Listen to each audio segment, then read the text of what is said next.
بسم اللہ الرحمن الرحیم۔ السلام علیکم۔ کیا آپ نے تاریخ کے اس سے دلیر ترین جاسوس کے بارے میں سن رکھا ہے؟ سیدنا سعد بن ابی وقاص رضی اللہ تعالی عنہ نے 7 افراد لشکر فارس کے بارے میں معلومات اکٹھا کرنے کے لیے بھیجے اور انہیں حکم دیا کہ اگر ممکن ہو سکے تو اس لشکر کے ایک آدمی کو گرفتار کر کے لے آئیں۔ یہ 7 آدمی ابھی نکلے ہی تھے کہ اچانک انہوں نے دشمن کے لشکر کو سامنے پایا، جبکہ ان کا گمان یہ تھا کہ لشکر ابھی دور ہے۔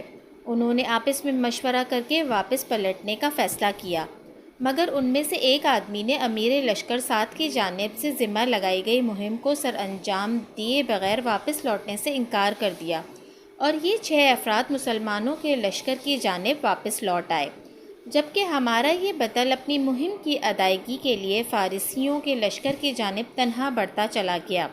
انہوں نے لشکر کے گرد ایک چکر لگایا اور اندر داخل ہونے کے لیے پانی کے نالوں کا انتخاب کیا اور اس میں سے گزرتا ہوا فارسی لشکر کے ہراول دستوں تک جا پہنچا، جو کہ 40,000 لڑکوں پر مشتمل تھے۔ پھر وہاں سے لشکر کے قلب سے گزرتا ہوا ایک سفید خیمے کے سامنے جا پہنچا، جس کے سامنے ایک بہترین گھوڑا بندھا کھڑا تھا۔ اس نے یہ جان لیا کہ یہ دشمن کے سپہ سالار رستم کا خیمہ ہے، چنانچہ یہ اپنی جگہ پر انتظار کرتے رہے یہاں تک کہ رات گہری ہو گئی۔ رات کا کافی حصہ چھا جانے پر یہ خیمہ کی جانب گئے اور تلوار کے ذریعے خیمے کی رسیوں کو کاٹ ڈالا، جس کی وجہ سے خیمہ رستم اور خیمے میں موجود افراد پر گر پڑا۔ گھوڑے کی رسی کاٹی اور گھوڑے پر سوار ہو کر نکل پڑے۔ اس سے ان کا مقصد فارسیوں کی تضحیک اور ان کے دلوں میں رعب پیدا کرنا تھا۔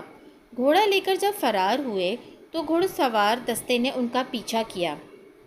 جب یہ دستہ قریب آتا تو یہ گھوڑے کو ایڑ لگاتے اور جب دور ہو جاتا تو اپنی رفتار کم کر لیتے تاکہ وہ ان کے ساتھ آ ملیں، کیونکہ وہ چاہتے تھے کہ ان میں سے ایک کو دھوکے سے کھینچ کر سعد رضی اللہ تعالی عنہ کے پاس ان کے حکم کے مطابق لے جائے۔ چنانچہ 3 سواروں کے علاوہ کوئی بھی ان کا پیچھا نہ کر سکا۔ انہوں نے ان میں سے 2 کو قتل کیا اور تیسرے کو گرفتار کر لیا۔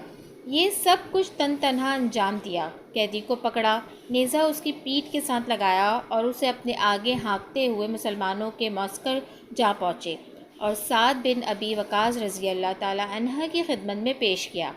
فارسی کہنے لگا، مجھے جان کی امان دو، میں تم سے سچ بولوں گا۔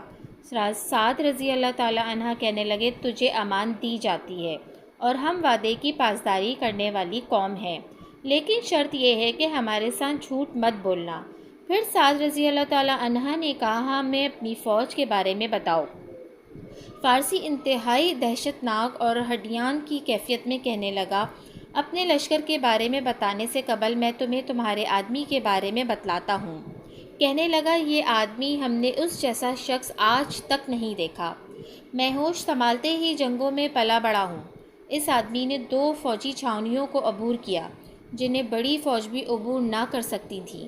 پھر سالار لشکر کا خیمہ کاٹا، اس کا گھوڑا بھگا کر لے اڑا۔ گھڑ سوار دستے نے اس کا پیچھا کیا، جن میں سے محض 3 ہی اس کی گرد کو پا سکے۔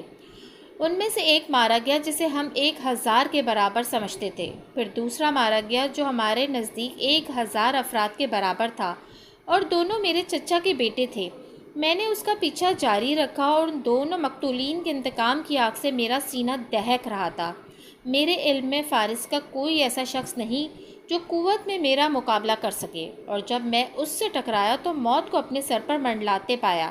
چنانچہ میں نے امان طلب کر کے قیدی بننا قبول کر لیا۔ اگر تمہارے پاس اس جیسے اور افراد ہیں تو تمہیں کوئی ہزیمت سے دوچار نہیں کر سکتا۔ پھر اس فارسی نے اسلام قبول کر لیا۔